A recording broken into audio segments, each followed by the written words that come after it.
Okay, I got a bunch of these to break down, so I'm gonna do that. These have been sitting outside in the weather all winter. I don't know if I'll be able to make use of all of these,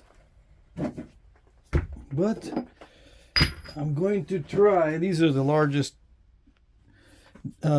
questionable chunks that I have of Georgetown. This one doesn't look too bad, actually. But this one, yeah, it's probably full of all kinds of nasty stuff. So I'll do that one first. Okay. Alright. This one actually looks pretty good. So I'm not going to break into that one. And that one looks pretty good. So I'll just save these as normal chunks. Yeah.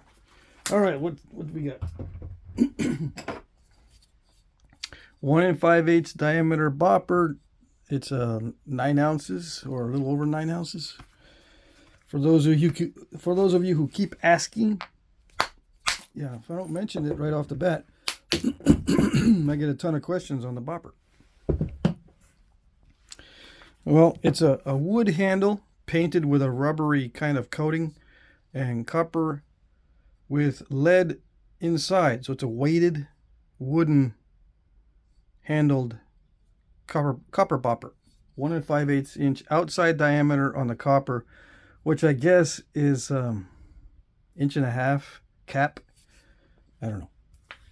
I forget all my charts on the caps and all that stuff. I used to have a little bit of a memory on what these cap sizes were.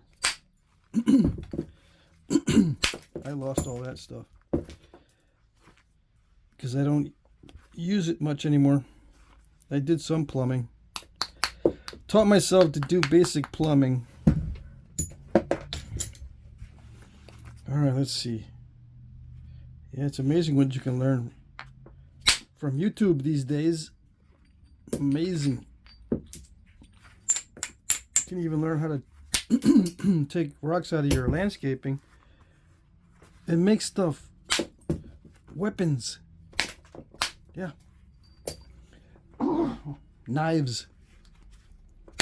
Pointy things. Yeah. Let's see. Yeah, it's snappish, but I think it has to do with the flaws in it. Yeah.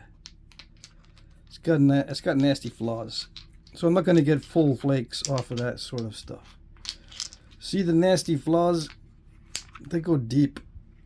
That's exactly where it broke. Yeah. Exactly. Now I can probably get smaller arrowheads out of this. I've been looking at the small arrowheads. I'll be doing lots of small arrowheads.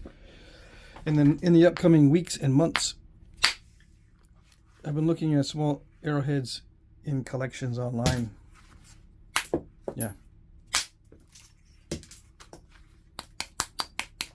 Small is like 2 inches and under, as far as length goes. Yeah.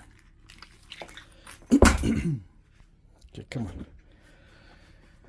Don't. So some of these aren't bad. Like this is a good flake. Yeah. So it's not a total loss. I thought it might have been worse than this. Now, how do I preserve it? Yeah, that's what everyone wants to know. I'm not that great at preserving it in the most efficient way.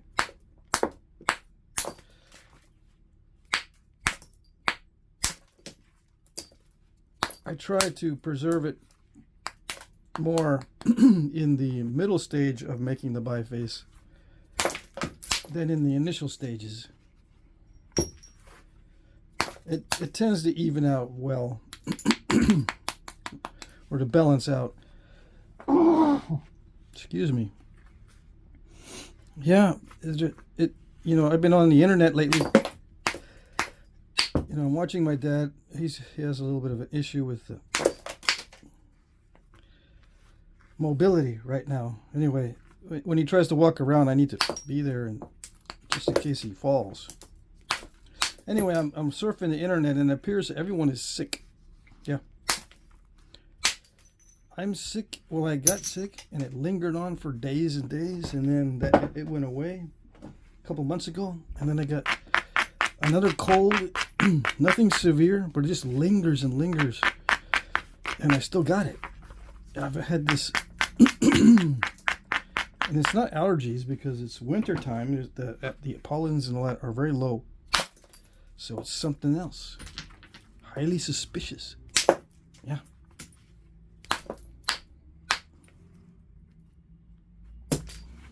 Or is it?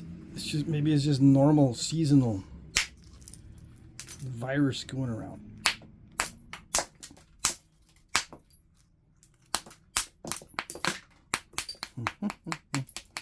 Yeah, who knows?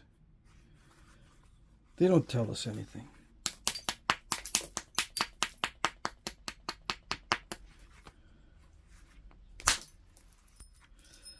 Okay, so what am I doing? This is going to be hard to preserve because it's got a big old crack right there. So I'm actually not that worried about how I'm reducing it.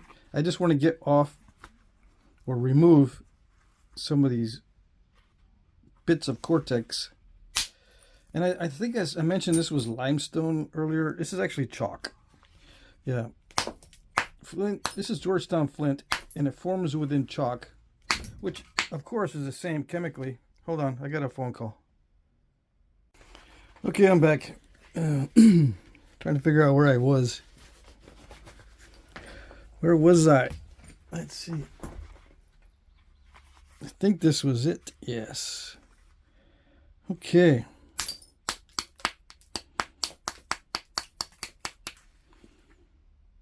But don't ask me what I was talking about. I don't remember. I do know I have to get rid of this crack somehow if I want to preserve this biface, but I don't know. I don't know if I'll be able to preserve the whole length. We'll see. It might just snap there on this next strike. I gotta get rid of some of these turtleback things. Turtleback lumps. You know, there's one big one there and one there. So it's a double turtleback. Yeah.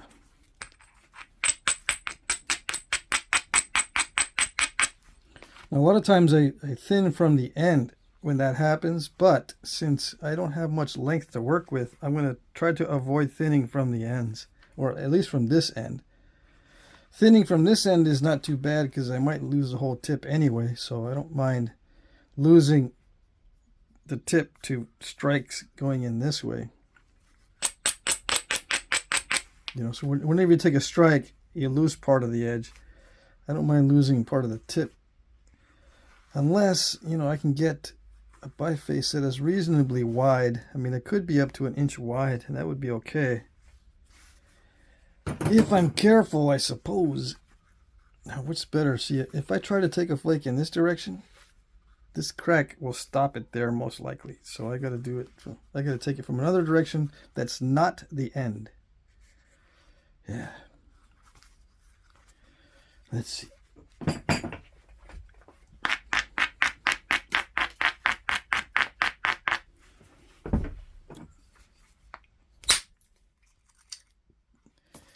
There we go. And that almost took a little bit more, but I'm satisfied with that. It would have been better if it had taken a little more, but no, I'm cool with that. And this is a good flake to make something out of. All right, so that's the majority of that turtleback. Now the other one, I don't know. I'll just whittle it down. Whittle little by little.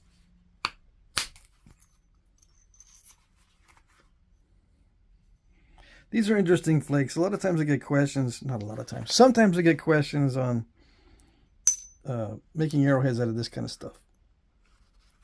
Yeah, this is the simplest way to make an arrowhead is just chip off this part and you don't have to do anything to it. You just haft it like this. But how many times do you get those? You don't get those that often. Yeah.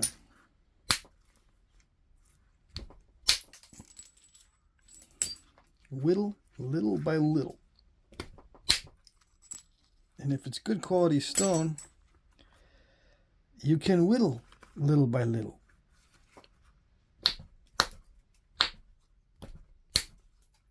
Why does it make a difference? Because you can, hold on, you can hit the stone and produce flakes easily, relatively speaking. If it's hard to knap stone, many times you need some big old platforms or striking areas that are large in order to get any result. You got to hit hard, and a lot of times it removes big old gigantic flakes because it's hard to remove smaller flakes. But in this case, it's easy to remove the smaller flakes. Although that one scooped a little bit too much. Yeah. It's easier to remove the smaller flakes with the good quality material. And you can predict the smaller flake easier. That's what I'm trying to get at. Or where I'm going with that. The smaller flakes are easier to predict. These big old honking flakes are difficult to judge what they're going to do exactly. That's why you get overshots, the mistake of overshots. When you're trying to predict these large flakes, you don't know what's going to happen at the end. It's even more unpredictable. The longer and larger the flake, the more unpredictable determination is going to be. The smaller the flake, the more predictable determination is.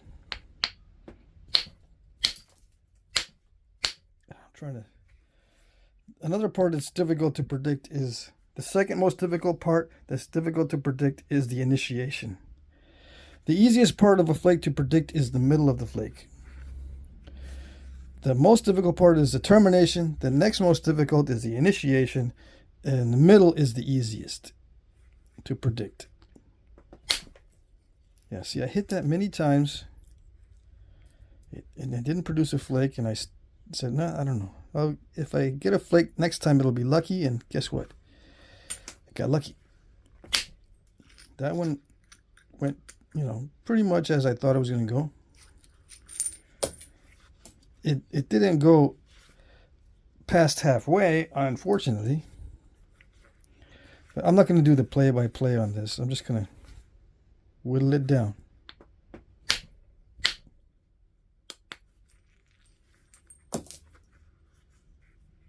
If I hit it too hard, yeah, there we go. I was going to say, if I hit it too hard, I'm going to lose the tip. I lost it anyway. Yeah, the crack just ran too deep. Yeah. You can kind of see where it is. Right? The sun is, the ray of light is coming in from the window of the shop. I need to put a curtain over the window or something. Hold on a second. Let me put something over that window so I can see. I can't even see through the viewfinder because the glare is unbelievable. Let's see. How am I going to fix that? Let's see.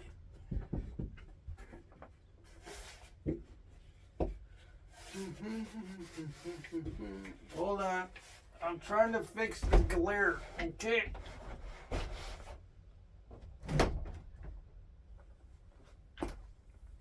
Oh, I still didn't fix it. Let's see.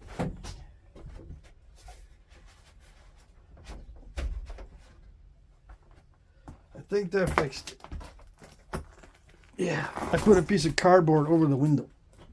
All right. So, yeah, that took off a large portion. Where did I say the crack was? The crack is actually here. Not there, but that might be an internal crack too, but it's definitely there. Because that's where I was having initial concerns. Yeah. maybe it is there too. I don't see a difference in patina, so I don't. It's hard to tell where exactly the crack was. All right. So that's what this ends up being. This is pretty solid, so I'm just going to put this aside as a solid piece. Now I know what I can get out of it, or what. Now I know what I got out of it. Okay, so that goes in the usable pile. Usable. Yeah, we got. For a second there, I thought the camera was not rolling. Yeah, that would have been bad, very bad, because there's no way to make up for the Flintknapping that you would miss if it was not rolling. I would have to say something like, yeah, the camera was not on and I got further along than I got in the last video, but you didn't get to see it. Anyway, luckily that did not happen.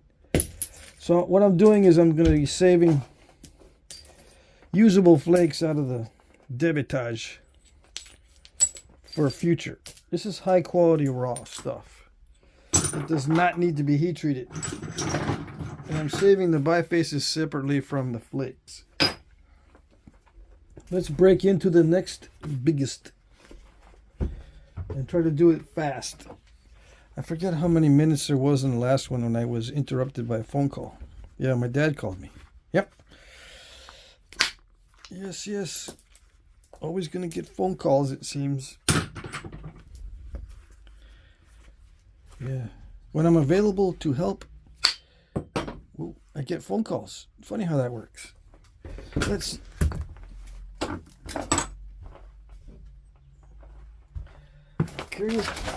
I am curious to see what happened right there. What is this strange thing I see? That just blew right off. This cortex just blew right off as I was hitting this end. Okay. All right. I don't care. It's all right. I'm still finding usable flakes. These are going to be tiny. That's okay. I can throw them away later. Yeah. Save everything that looks reasonable and then sort them out later. That's my motto. Yeah. All right, let's see. I don't think about this process too much. Yeah. I just try to get usable bifaces and usable flakes with just random type of hits. I don't know. Whittling it down. See, when I'm hitting this cortex and trying to get flakes that way, it's not working because there's some kind of cracking in there. So I've got to think of another way to do it. Right? I can try to skim it off this way. Watch. Skim it off that way.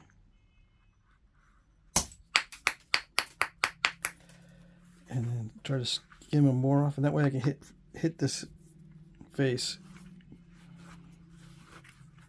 Yeah, well, you know, it's hard to plan because there's cracks in here all over the place. So what I think might be a good spot to hit is probably not. Yeah, it kind of went where I was thinking it was going to go. It kind of went where I was thinking it was going to go. Maybe I can get a good flake in through here. And then, you know, maybe it'll separate where there's a natural seam in there somewhere. Let's see. It doesn't look like it's all that great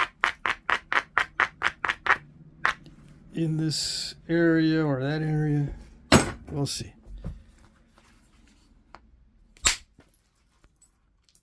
No, it wasn't that great. It broke up.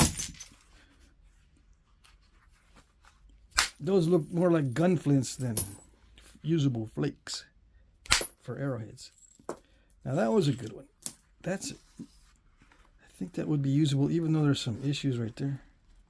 It doesn't look like the cracks go all the way through. This is a lower grade Georgetown than the other one. Yeah, it is lower grade.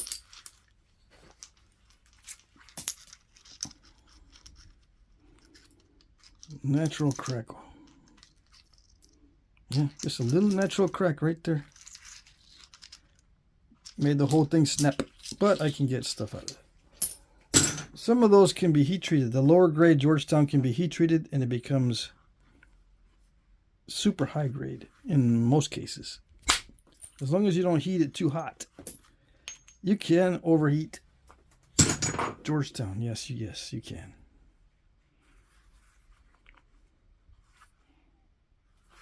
Overheating makes it too brittle.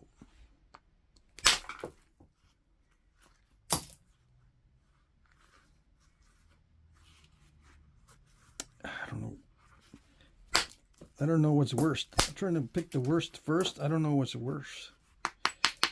The thick areas or the crumbly areas. I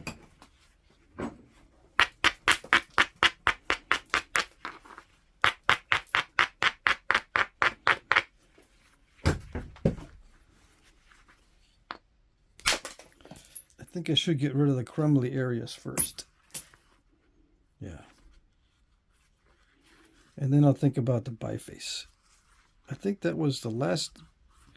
Skimming all that off here, took off a bunch of the crumbly area. Yeah. There's some crumbly area right there. Crumbly stuff.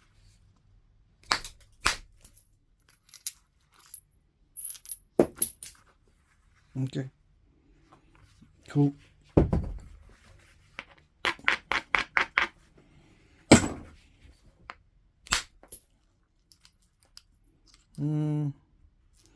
Not quite, not that good. So this is a lower grade Georgetown. Yeah, normally it would go, that's a perfect platform, basically. How can anything be basically perfect? Well, it's as perfect as it can get. That angle is really good.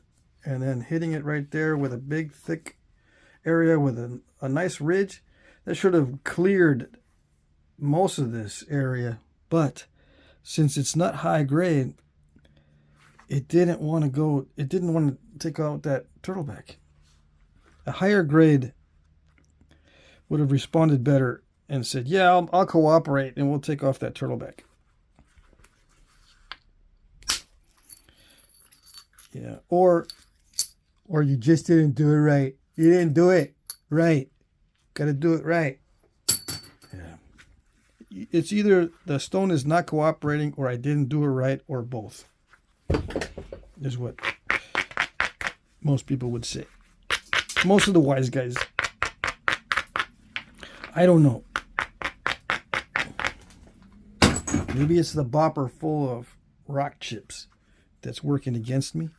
I'm losing energy somehow. Let's see. Yeah, that one should have went. Like that. Sometimes it works. Sometimes it doesn't. I can feel that it's lower grade. Yeah. Yeah.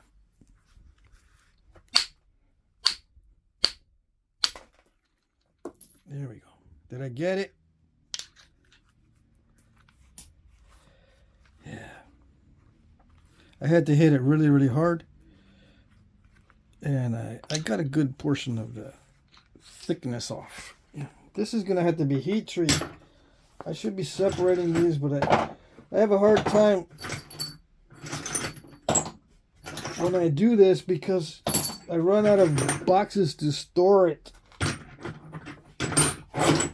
So I got like 5 piles of different things and I'm trying to figure out how do I store these? I said, nah, I'll just put them all together in a bucket. So they end up all in the same bucket again. Because I don't want to have to worry about sticking these in separate buckets because some of them need heat and some of them don't. It's easier if I do it now. Keep them separate and then remember what they all are in those piles and then label the boxes that I put them in. Yeah, that would be a perfect world, but I can't depend on my memory.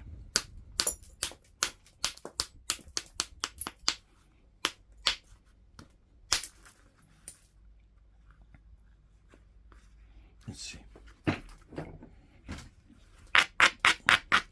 Especially if it ends up being weeks before I get to the heat treat. I'm supposed to be already heat treating, but I have a new turkey roaster here in Vermont. I just haven't set it up with an insulated lid or a spot in the shop to where I can plug it in. I've got an extension cord from the house running to the shop right now, but I need a separate extension cord just for the turkey roaster. Yeah, because I can't run the turkey roaster and the space heater on the same outlet. Yeah. It heats up the extension cord and the outlet where I plug it in. So don't want any heat, excess heat anywhere on the extension cord, because that's what causes problems. Fire hazard. I had to have a separate extension cord just for the turkey roaster heat treat. I haven't figured that one out yet, because I think I'm going to have to get a 150-foot extension cord, but that, with the turkey roaster, you need an extension cord that is short, so it's not causing resistance. Yeah, the longer the extension cord, the more resistance it creates. And you don't want any resistance on a high draw appliance, because then it heats up the extension cord. Yeah. And yeah, the turkey roaster is a high draw. It draws a lot of electricity, which makes sense because it's trying to cook a turkey. Or a turkey's trying to cook stuff in it. Yeah. You remember when everyone used to use the word turkey for goober head or dum? That turkey's trying to cook rocks in a turkey roaster. I don't know. Do you remember?